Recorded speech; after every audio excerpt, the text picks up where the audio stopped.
Merci de m'accueillir et de me donner la parole dans ce débat qui apparaît prometteur. Je regrette de ne pas être avec vous. Mais voilà, puisque j'en ai l'occasion, je voudrais juste préciser une chose à la fois assez simple et assez compliquée, juste une idée que je vous soumets dans les débats actuels.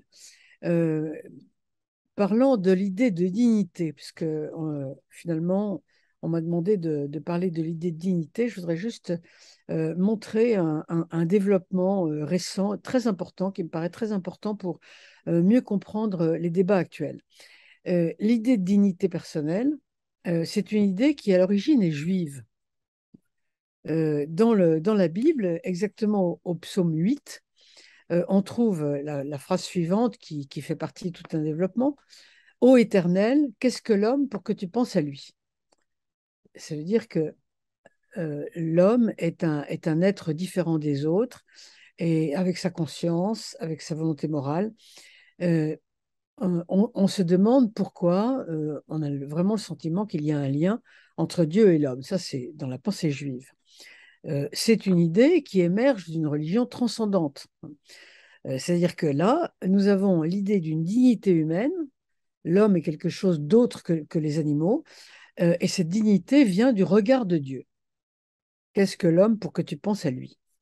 Et dès lors, puisque la dignité de l'homme, selon la pensée juive au départ, puis ça va être la pensée chrétienne après, vient du regard de Dieu, c'est une dignité ontologique, c'est-à-dire c'est une valeur intérieure qui ne dépend, alors c'est là que c'est important pour nous, qui ne dépend pas des qualités de l'homme, des attributs de la personne, mais qui lui est donnée au départ, quelle qu'elle soit, et pour toujours. Ou si vous préférez, pour dire les choses plus simplement, la personne humaine est digne dans la laideur, dans la pauvreté, dans la maladie, dans la sottise et même dans le crime.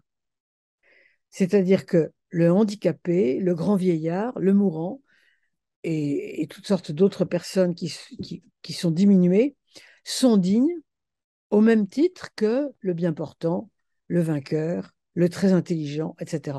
Et tout ça parce qu'il s'agit d'une qualité ontologique, une qualité qui est liée à l'être même.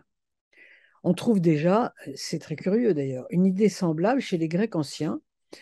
Vous savez que bien souvent, les Grecs anciens précèdent et annoncent le christianisme. Je vous cite, je vous donne la citation, parce que c'est très intéressant. Chez Sophocle, nous avons l'histoire d'Œdipe, et comme vous vous souvenez bien,Œdipe a perdu son trône, a perdu ses proches, sa famille, l'affection des siens, il a perdu toute sa richesse, il a perdu sa royauté, et il a perdu sa santé, puisqu'il est devenu aveugle, vous vous en souvenez.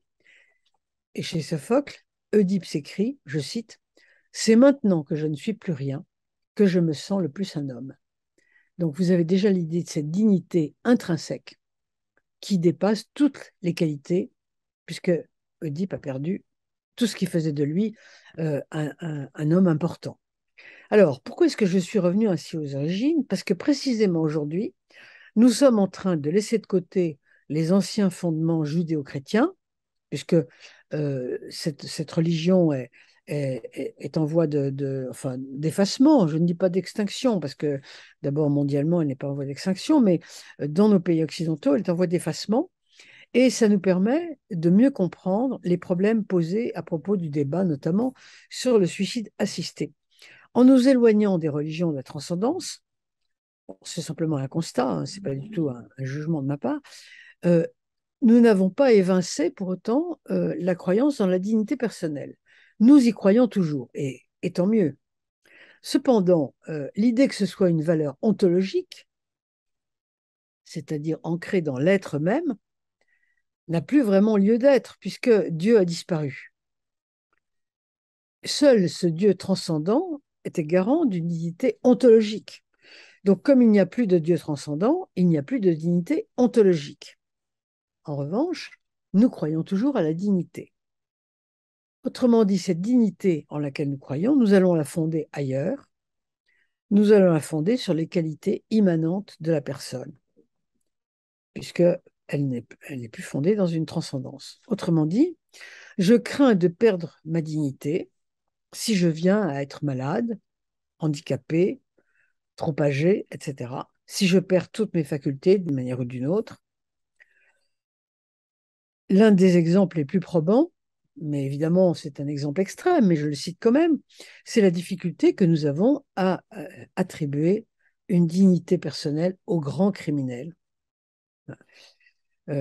Par exemple, je constate qu'il est impossible pour nos contemporains de penser, par exemple, que Hitler aurait eu droit à un avocat. L'avocat est le garant de la dignité. Euh, Parce que nous sommes entrés dans une forme de manichéisme, hein, et les grands criminels sont des êtres entièrement mauvais, puisque nous n'avons plus l'idée de la dignité transcendante. C'est ainsi que on entend couramment aujourd'hui de grands malades auxquels la maladie, pardon, promet un état bien pire encore, une maladie terrible, qui réclament le suicide assisté en disant, je cite, je ne veux pas perdre ma dignité, supposant que la maladie fera perdre la dignité, puisque la dignité n'est plus transcendante, elle est devenue immanente. La plupart d'entre nous, pensent aujourd'hui que la dignité personnelle dépend des qualités d'une personne.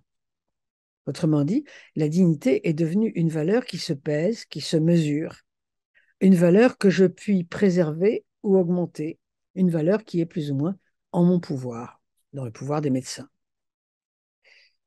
Et ça peut se comprendre. Est-ce qu'il ne faut pas croire en une transcendance pour être certain qu'une personne défaite, détruite par la maladie ou par le grand âge, ou un grand handicapé, est tout aussi digne que n'importe quel autre? Il faut probablement croire en une transcendance pour être sûr de ça. Alors c'est un changement de mentalité radical, hein. Ceci est un constat. Nous devons en tenir compte.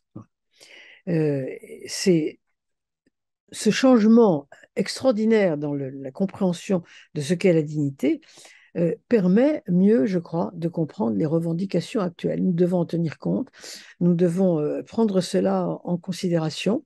Après, savoir ce que nous allons en faire, c'est vraiment un problème personnel. Je voulais simplement euh, pointer le doigt sur montrer ce point très important pour nous permettre simplement de comprendre un peu mieux le moment actuel.